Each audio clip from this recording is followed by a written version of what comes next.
ঘরে বা বাইরে কেউ এলে বা কারো দেখা পেলে সব ফেলে প্রথম প্রশ্ন করে কেমন আছেন। যেমনই থাকি মুখ থেকে কোন সুখে যেন বেরিয়ে যায় ভালো আছি। এই ভালো থাকা আর না থাকা নিয়ে কাশেম টিভির মুখোমুখি দুই ব্যক্তি। চলুন শোনা যাক তাদের উক্তি।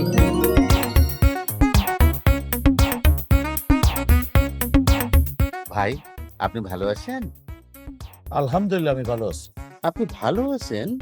হ্যাঁ, ভালো আছি, কি কোন এডি? কোনো কিছু চিন্তা না করে কইয়া ফেলাইলেন আপনি ভালো আছেন। কিন্তু আমি ভালো আছি।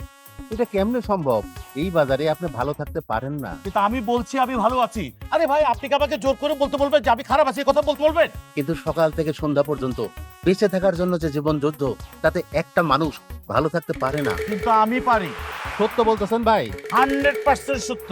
কেমনে কেমনে এটা সম্ভব? কারণ আমার প্রয়োজন বেশি চাহিদা নাই। ভালো থাকার জন্য যতটুকু প্রয়োজন ততটুকু পেলে আমি খুশি। অনেক ধন্যবাদ ভাই। এবার একটু আপনার সাথে কথা বলবো ভাই। এবার বলেন, আপনি কেমন আছেন? আমি ভালো নাই ভাই। তার মানে আপনি খারাপ আছেন?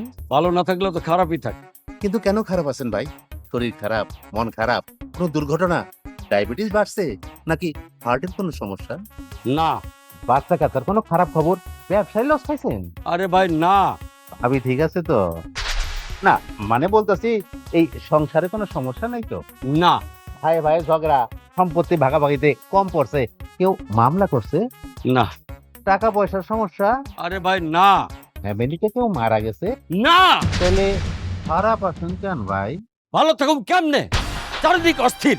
বাজার হাট, ব্যবসা বাণিজ্য, চাকরি বাকরি, পরিবেশ পরিস্থিতি, অর্থনৈতিক, রাজনৈতিক, আর্থিক, সামাজিক সমস্যা। এরপর আছে সামাজিক যোগাযোগ মাধ্যমে মিথ্যাচার, ভাইরাল, বিভ্রান্তি, গুজব, অসত্য সংবাদ। আর একজন আরেকজনের পিছনে যেভাবে লাইগা থাকে, তাতে ভালো থাকতে পারি? ভাই সেই খারাপ তো আমিও আছি। শুধু আপনি আর আমি না, অনেকেরই একই অবস্থা। এটার জন্য তো আপনাদের মতো রিপোর্টাররাই দেয়। আজকাল তো অনেকেই আজকে মোবাইল একটা নিয়ে খাড়া যায় রিপোর্ট করার জন্য। সবাই খারাপ না, আমরা কিন্তু কাশেম টিভির পক্ষ থেকে সত্যটাই তুলে ধরার চেষ্টা করি, যেমন আপনাদের রিপোর্টটা করলাম।